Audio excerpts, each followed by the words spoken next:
I'm going to let you in on a little secret. I have lost control of my grade 3 classroom this year. A band of 24 8-year-olds have taken over.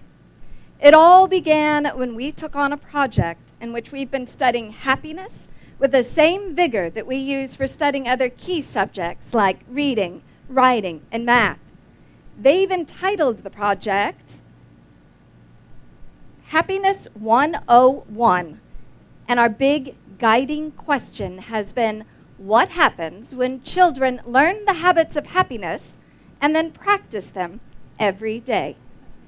My students have taken a vested interest in sharing this project with you today, so much so, in fact, that the other day, after a lesson on ways that we could begin our paper so that we really grab the reader's attention, my students called a meeting with me to consult on the beginning of this talk. One of the students said, well, first off, just get up there and smile. If you smile, they'll smile, and everyone will know what we mean by happiness being contagious. Another more serious student suggested that I should be more sensible. Just get up on stage, say your name, and go on to tell everyone how awesome your class is. Here are two of my favorite suggestions. You should get up and just start dancing. You could start with a question. What kind of question should I start with?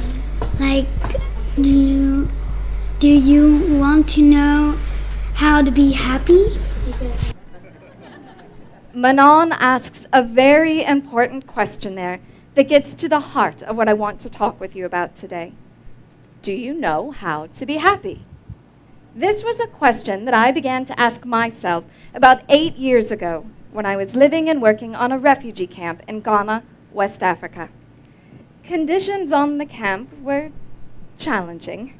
No electricity or running water, plenty of sickness and loss. Here were people who had lost their families, their homes, everything to the Liberian War, and yet they still sang and danced and found happiness. Their resilience and joy was remarkable to me. In America, we're led to believe that happiness comes when you have that great job with the huge salary so you can buy the really big house and fill it with ample possessions. Well, that wasn't working for me. Wanting to know more about this other idea of happiness, I began to interview people on the camp. One endearing elder named James explained to me that he felt he had two choices. He could become angry and bitter, checking out from life, allowing the war to win, or he could get up every single day and choose to be happy. Happiness, he said, was the wiser choice. Well, being something of an academic, I dove in researching this idea of happiness being a choice. With laser beam-like focus, I read everything the experts had to say on the matter.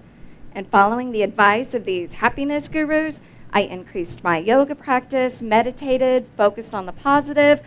I looked for the lessons inside of experiences. I even took a 30-day happiness challenge. And sure enough, I found myself better equipped with the tools that I needed to cultivate my own happiness. In the classroom, I was using the same systematic, focused approach that I was applying to my happiness studies to learn how to be a better teacher in the classroom. My goal was to ensure that my students rose to the highest academic standard of learning. I knew that a great classroom was one in which learning was inquiry-based and hands-on, so that children had the opportunity to build their own understanding of how the world works. I was doing everything the experts said I should do to bring best practice into the classroom, but I kept hitting roadblocks. Each year, I had at least one student who deeply challenged my abilities as a teacher. These are the children over whom I lose sleep at night. This year, that challenge came in the form of a remarkably talented young lady who cowered every single time an assignment was placed in front of her. Let's call her Sarah. Sarah would write, "I hate math," over her papers, or "I'm stupid, I can't do this," for other assignments. When it came time for writing, Sarah would put her head down on her desk in what appeared to be a desperate attempt to disappear. Nothing I tried seemed to be reaching her. Now, Sarah isn't a first-time case for me. I often have students who, for one reason or another, are so depressed or have such low self-esteem that they can't perform in the classroom. I knew I needed to increase their self-esteem if we were going to be successful with the academics, but that wasn't where I was focusing my energy. I wasn't connecting my research on happiness with my research on student learning. And then, two things happened to make these worlds collide: Thanksgiving and a TEDx talk. It was October. U.S. Thanksgiving was just around the corner. My students asked me what was important in my culture, and so I told them about Thanksgiving. I said it was my absolutely favorite holiday. They suggested that we should celebrate it in class. I said yes, and so we began to plan for a party. In the weeks leading up to Thanksgiving, I talked to my students about gratitude and about how the more we give thanks for the good things in our life, the more good comes our way. Leading up to the feast, I had the students use their morning journaling time as an opportunity to write down 3 things every day for which they were grateful. Well, Thanksgiving was a huge success. My students had a blast, and they asked if we could continue the practice of the gratitude journal. Well, who am I to say no to that? The majority of the students jumped on board. Some of them racing in the morning so they could write in their journals and share the reflections with me. But a few students resisted, saying that they didn't think they had anything in their lives for which to be grateful. Sarah was the most resistant. She insisted she didn't have anything good in her life. So we turned this into a teaching moment. We talked about all of the different things that we have in our life and how you have to look for the good and grab it, no matter how small it may seem. It was about this time that the TEDx talk came into my life. It was Michael Norton's TEDx Cambridge talk in which he shares his idea that money actually can buy happiness. In his talk, Michael boils down all of the major research on happiness to 5 basic things that we should do every day to be happier people. They are: write down 3 things every day for which you're grateful, reflect on the happy memories, exercise, meditate, and practice random acts of kindness. Michael's talk really got to me. I thought, here I am on a personal happiness quest, doing everything the gurus say I should do, but I'm not bringing it into the classroom. I wondered why it is that we don't explicitly teach children the habits of happiness. Why is it that we wait until we are broken adults, going through a divorce or deeply lost in grief, before we look for the tools to make ourselves happier people? Why do we think that children need us to hand their gratitude to them? Happiness isn't a quick fix, feel-good, temporary thing. Happiness is deep contentment, and it comes from the way that we live our lives, from our daily habits. If we taught children the habits of happiness, would they become more able to manage their own feelings? If children were empowered with the tools to manage their own feelings, would they then go on to be more caring, principled, reflective, resilient, and ultimately successful? The next morning, I went into my classroom and said, I need to talk with you. I think I haven't been doing something right. And then I shared the TEDx talk with them. Well, they loved it. They absolutely loved that they were already doing many of the things that Michael said they should do. Inspired by the ideas in Michael's talk, my students suggested that they should take on their own research project and find out what happens if children learn the habits of happiness and practice them every day. I said, okay, but we have to have a way to measure it. We have to find out if our happiness has actually grown. Well, my third graders, having just studied data collection and analysis, suggested that they should take a survey and graph the results. They could take one now, and they could take another one in May and see if their happiness has grown. So that afternoon, I went online, and I looked for tools for measuring happiness. I found that both UPenn and Harvard have tools that they give to their students to monitor their well-being. I took their survey, modified it to something more appropriate for my students, and gave it to them that afternoon. My students have never been so engaged. My classroom has never been so quiet. The results of the survey really surprised me.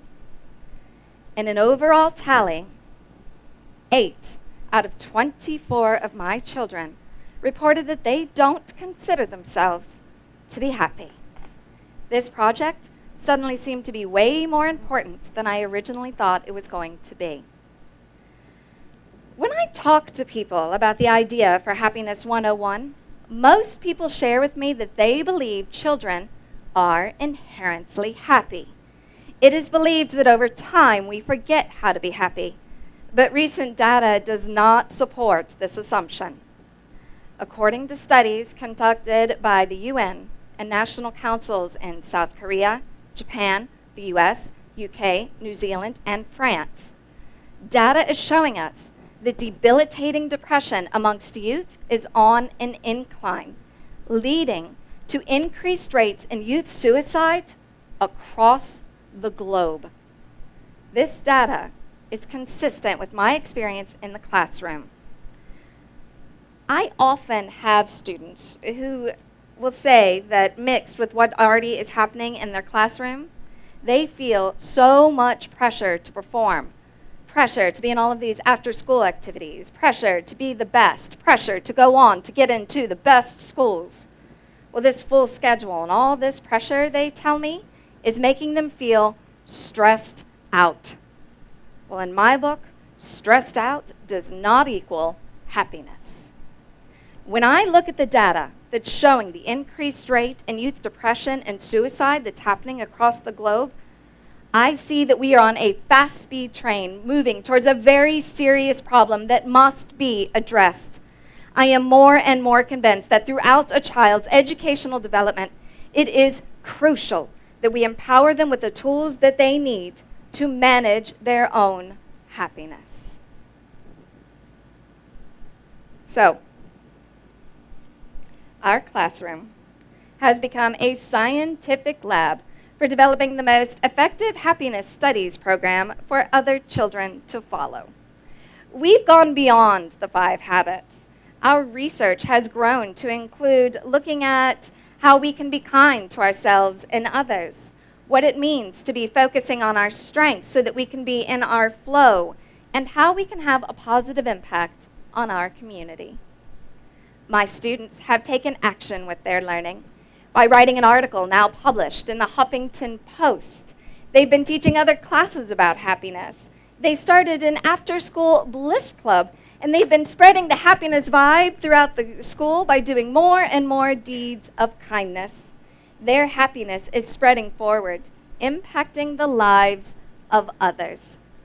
Inspired by the viral pep talks from Kid President, my students changed the name Random Acts of Kindness into Do Something Awesome Every Day. In the name of doing something awesome, my students have divided themselves into small clubs so they could carry out their acts of awesomeness together. I now have the Happiness Spies, Happiness Ninjas, Secret Agents of Happiness, and the Happiness Makers Agency Incorporated in my classroom. They've been doing things like creating graffiti boards for everybody to write on. They've been creating puppet plays to entertain and teach the little ones during recess. They've been carrying out secret acts of kindness, leaving kind notes for other children, and giving free hugs to all. The project has not always run so smoothly. When I made a major teacher foul, the gratitude journals became quite the source for controversy. So that they could better reflect on their day, my students asked if they could write in their gratitude journals at night as homework instead of in the morning. I said yes, and then I thought, why not make the journals double duty so that they could practice their writing skills while recording their gratitude? I told the students that they had to write 3 complete sentences every night, including proper grammar. This went on for about 2 weeks before one of my most reserved little girls walked over to my teaching partner and made a powerful protest against the gratitude journal. She said, "I hate the gratitude journal. This thing is supposed to make you happy, but it doesn't make me happy. It makes me angry. It makes me very, very angry." Well, I checked in to see what the matter was, and she said, "I hate writing sentences. My mother makes me rewrite them over and over again until they're perfect, and by the time it's finished, I don't feel gratitude. I feel anger. I don't want to do this anymore." Well, needless to say, we immediately changed the guidelines for those gratitude journals. Now my students can draw pictures, they can write poems, they can copy down the words to songs, whatever they want to do to record their gratitude. So, after an academic year of studying happiness, what are the results? Sarah, the student who used to write "I can't do this" across her papers, has come to understand that the words we speak to ourselves, about ourselves, have an impact. She has adopted an "I can" attitude, and she helps others to find that exact same spirit when they're feeling challenged. My students have become so much kinder with one another, constantly looking for ways that they can support one another. They've become more aware of their own strengths and how to use those strengths when they're feeling challenged. Their academics have soared. As a community, we have become unstoppable. It seems so obvious. When we empower children with the tools that they need to manage their own happiness, their sense of self grows. They become kinder and more empathetic and more willing to look out after one another. They become more reflective and learn from their mistakes. They're more resilient and willing to take on greater challenges. I believe that a strong, confident child who owns the ability to manage their own happiness is going to be better equipped to go out into the world and make it a better place. Thank you.